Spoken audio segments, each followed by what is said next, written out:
شروع اللہ کا نام لے کر جو بڑا مہربان نہایت رحم والا ہے۔ قاف، قرآن مجید کی قسم کہ تم پیغمبر ہو۔ اصل بات یہ ہے کہ ان لوگوں نے تعجب کیا کہ انہی میں سے ایک خبردار کرنے والا ان کے پاس آیا، تو کافر کہنے لگے کہ یہ بات تو بڑی عجیب ہے، بھلا جب ہم مر گئے اور مٹی ہو گئے تو پھر زندہ ہوں گے؟ یہ زندہ ہونا عقل سے بعید ہے۔ ان کے جسموں کو زمین جتنا کھا کھا کر کم کرتی جاتی ہے ہم کو معلوم ہے، اور ہمارے پاس تحریری یادداشت بھی ہے۔ بلکہ عجیب بات یہ ہے کہ جب ان کے پاس دین حق آ پہنچا تو انہوں نے اس کو جھوٹ سمجھا۔ سو یہ ایک الجھی ہوئی بات میں پڑے ہیں۔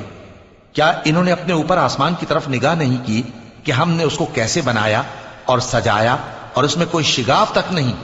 اور زمین کو دیکھو، اسے ہم نے پھیلایا اور اس میں پہاڑ رکھ دیے اور اس میں ہر طرح کی خوشنما چیزیں اگائیں تاکہ رجوع لانے والے بندے ہدایت اور نصیحت حاصل کریں۔ اور ہم نے آسمان سے برکت والا پانی اتارا اور اس سے باغ اگائے اور کھیتی کا اناج اور لمبے لمبے کھجور کے درخت جن کا گابھا تہ بتہ ہوتا ہے۔ یہ سب کچھ بندوں کو روزی دینے کے لیے کیا ہے۔ اور اس پانی سے ہم نے مردہ زمین کو زندہ کیا، بس اسی طرح قیامت کے روز نکل پڑنا ہے۔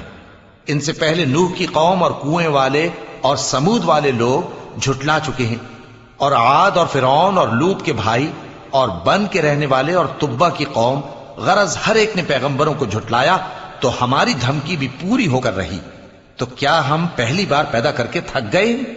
نہیں، بلکہ یہ اثر نو پیدا کرنے کے بارے میں شک میں پڑے ہوئے ہیں۔ اور ہم ہی نے انسان کو پیدا کیا ہے، اور جو خیالات اس کے دل میں گزرتے ہیں ہم ان کو جانتے ہیں، اور ہم تو رگ جان سے بھی زیادہ اس کے قریب ہیں۔ جب وہ کوئی کام کرتا ہے تو دو لکھنے والے جو دائیں بائیں بیٹھے ہیں لکھ لیتے ہیں۔ کوئی بات اس کی زبان پر نہیں آتی مگر ایک نگہبان اس کے پاس لکھ لینے کو تیار رہتا ہے۔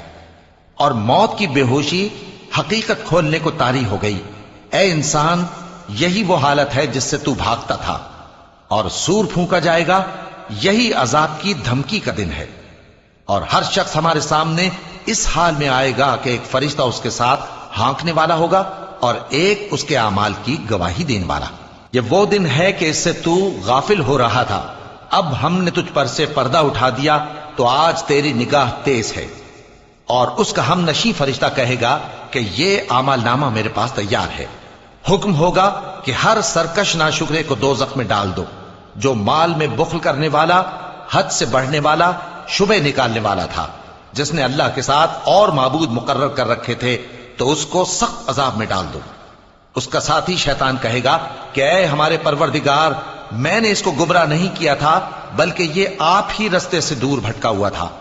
اللہ کہے گا کہ میرے حضور میں رد و قد نہ کرو، میں تمہارے پاس پہلے ہی عذاب کی وعید بھیج چکا تھا۔ میرے ہاں بات بدلہ نہیں کرتی، اور میں بندوں پر ظلم کرنے والا نہیں۔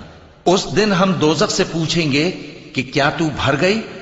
وہ کہے گی کہ کچھ اور بھی ہے، اور بہشت پرہیزگاروں کے قریب کر دی جائے گی کہ ان سے مطلق دور نہ ہوگی۔ یہی وہ چیز ہے جس کا تم سے وعدہ کیا جاتا تھا، یعنی ہر رجوع لانے والے، حفاظت کرنے والے سے، جو رحمان سے بن دیکھے ڈرتا رہا اور رجوع کرنے والا دل لے کر آیا، اس میں سلامتی کے ساتھ داخل ہو جاؤ۔ یہ ہمیشہ رہنے کا دن ہے، وہاں جو چاہیں گے ان کے لیے حاضر ہوگا، اور ہمارے ہاں اور بھی بہت کچھ ہے۔ اور ہم نے ان سے پہلے کئی امتیں ہلاک کر ڈالیں، وہ لوگ ان سے قوت میں کہیں بڑھ کر تھے۔ پھر وہ شہروں میں گشت کرنے لگے، کیا کہیں بھاگنے کی جگہ ہے؟ جو شخص دل آگاہ رکھتا ہے یا دل سے متوجہ ہو کر سنتا ہے، اس کے لیے اس میں نصیحت ہے۔ اور ہم نے آسمانوں اور زمین کو اور جو مخلوقات ان میں ہے سب کو 6 دن میں بنا دیا، اور ہم کو ذرا بھی تھکن نہیں ہوئی۔ تو جو کچھ یہ کفار بکتے ہیں اس پر صبر کرو، اور آفتاب کے طلوع ہونے سے پہلے اور اس کے غروب ہونے سے پہلے اپنے پروردگار کی تعریف کے ساتھ تسبیح کرتے رہو، اور رات کے بعض اوقات میں بھی اور نماز کے بعد بھی اسی کے نام کی تسبیح کیا کرو۔ اور سنو، جس دن پکارنے والا نزدیک کی جگہ سے پکارے گا، جس دن لوگ ایک زور کی آواز یقیناً سن لیں گے، وہی نکل پڑنے کا دن ہوگا۔ ہم ہی تو زندہ کرتے ہیں اور ہم ہی مانگتے ہیں، اور ہمارے ہی پاس لوٹ کر آنا ہے۔ اس دن زمین ان پر سے پھٹ جائے گی اور وہ جھٹ پٹ نکل کھڑے ہوں گے۔ اس طرح سے جمع کرنا ہمیں آسان ہے۔ یہ لوگ جو کچھ کہتے ہیں ہمیں خوب معلوم ہے، اور تم ان پر زبردستی کرنے والے نہیں ہو۔ پس جو میرے عذاب کی دھمکی سے ڈرے اس کو قرآن کے ذریعے نصیحت کرتے رہو۔